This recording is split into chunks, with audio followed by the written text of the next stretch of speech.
C'est Félix qui est le responsable. Il n'y a aucun autre responsable.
Jamais ça. Le président Félix a retiré signature le plus vite possible.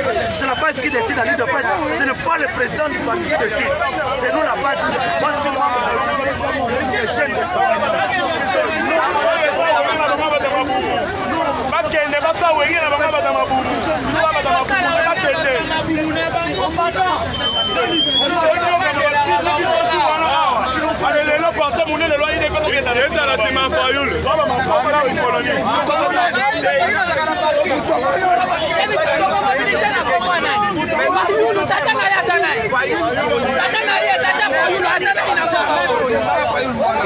ceux qui comprennent ça entre Bemba,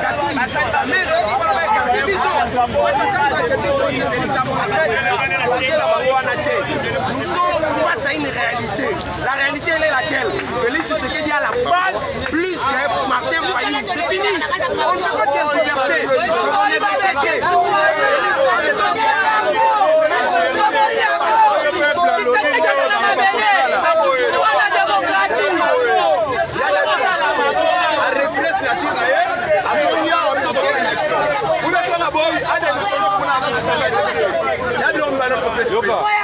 A démissionné, soit arrêter la signature.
C'est pour lui et sa femme et ses enfants. Ce n'est pas pour le parti. C'est pas pour le parti. C'est pas pour le parti.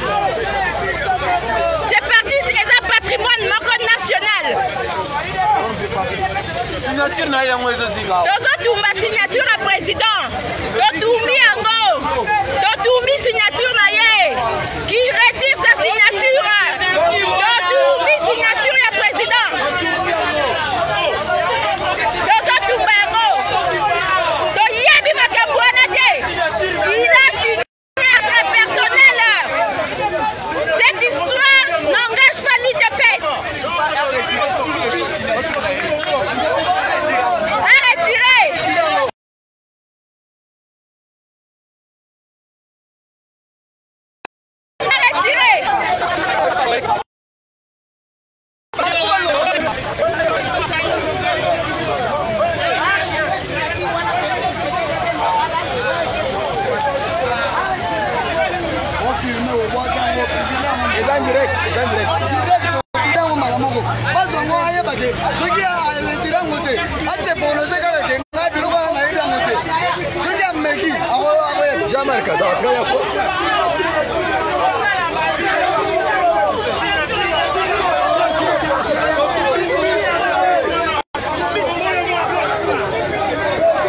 Les problèmes ezali makambo nyonso baaventurier ya bapoliticien basali ezoconcerne biso te tolobi ezoconcerne biso te moto elakisi ke totumi signature wana candidat commun ya baopposant Félix Tshisekedi eza Fayulu mais candidat commun ya peuple eza Félix. Il n'y a pas de